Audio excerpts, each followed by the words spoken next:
झूसी में भगदड़, कूड़े के ढेर में लाशें। महाकुंभ हादसे पर लोकसभा में इलाहाबाद सांसद उज्जवल रमण ने किया ये दावा। महाकुंभ 2025 में मौनी अमावस्या के स्नान के दौरान हुई भगदड़ को लेकर इलाहाबाद से कांग्रेस सांसद उज्जवल रमण सिंह ने संसद में बड़ा दावा किया है।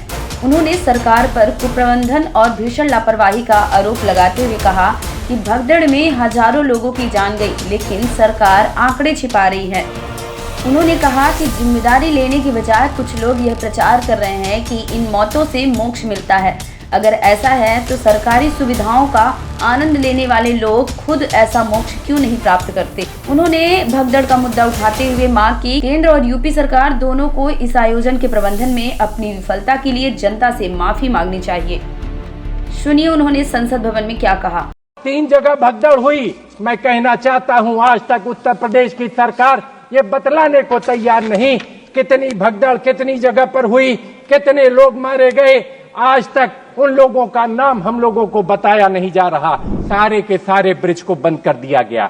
एक ही मार्ग से आना था, एक ही मार्ग से जाना था। इस कारण ये व्यवस्था खराब हुई। एक तरफ सोते हुए लोग और एक तरफ चलता हुआ जनसैलाब। कहीं न कहीं जिला प्रशासन, कहीं न कहीं मेला प्रशासन, कहीं न कहीं पुलिस प्रशासन फेल हो गया। मैं इलाहाबाद से चुनकर आता हूं, वहां पर जो कुंभ मेला का आयोजन किया जा रहा है, मैं सबसे पहले संसदीय क्षेत्र इलाहाबाद, इसलिए मैं सबसे पहले उन श्रद्धालुओं को जिन्होंने अपनी जान गंवाई है उनकी स्मृतियों को नमन करता हूं, श्रद्धांजलि देता हूं।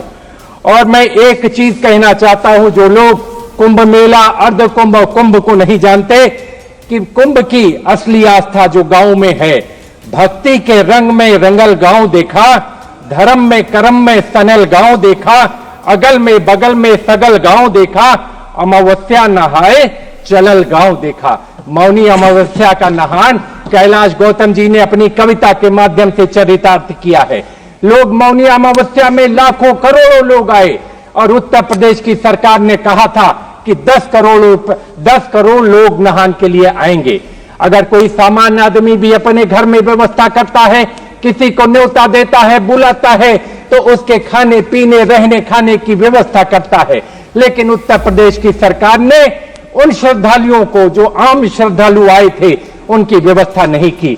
उनके साथ कहीं न कहीं वो 30-30 किलोमीटर पैदल चलकर गए गंगा के स्नान के लिए। जिस आस्था के साथ गए, मैं कहना चाहता हूं, उनके न शौचालय की व्यवस्था थी, न पानी पीने की व्यवस्था थी, न उनके रहने की व्यवस्था थी और न खाने पीने की व्यवस्था थी। इसलिए मैं कहना चाहता हूं कि आप कभी जाकर देखें। मैं सभी लोगों से कहना चाहूंगा कि कभी कुंभ मेले में जाकर देखिए तो वहां का माहौल कैसा है। उल्लास का, उमंग का माहौल था। जब 29 तारीख को लोग, 28 तारीख को लोग, 27 तारीख को लोग पैदल चलते हुए जा रहे थे, उल्लास उमंग का माहौल था।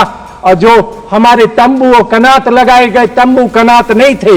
कविता के माध्यम से कहना चाहता हूं, अजर हो गया है, अमर हो गया है, शहर तंबुओं का शहर हो गया है। महाकुंभ की आस्थाओं में डूबा ये लाखों करोड़ों का घर हो गया है। इस तरीके हमारा महाकुंभ का नगर बसा। उस नगर में सरकार ने जिस तरीके की व्यवस्था की, उसमें कहीं क्राउड मैनेजमेंट नहीं था।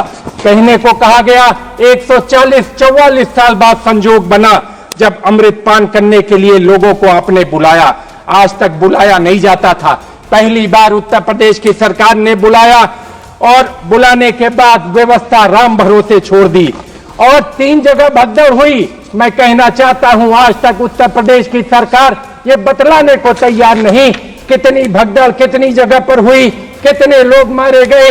आज तक उन लोगों का नाम हम लोगों को बताया नहीं जा रहा। कितने लोग बिछुड़ गए अपने लोगों से, उनका नाम बताया नहीं जा रहा। कितनी गाड़ियां लावारिस खड़ी हैं। मैं कहना चाहता हूं, इसका मुख्य कारण क्या था? इस घटना का मुख्य कारण पॉन्टून के 30 ब्रिज बने हुए थे। पॉन्टून के 30 ब्रिज बने हुए थे और आज 27 तारीख से 30 के 30 ब्रिज, 15 आने के और 15 जाने के सारे ब्रिज को बंद कर दिया गया। एक ही मार्ग से आना था, एक ही मार्ग से जाना था। इस कारण ये व्यवस्था खराब हुई। मैं कहना चाहता हूं, जब आदमी इतनी दूर से चल कर आएगा 20-20, 30-30 किलोमीटर, तो वो उसी रेती में जाकर सो गया। एक तरफ सोते हुए लोग और एक तरफ चलता हुआ जनसैलाब। कहीं न कहीं जिला प्रशासन, कहीं न कहीं मेला प्रशासन, कहीं न कहीं पुलिस प्रशासन फेल हो गया।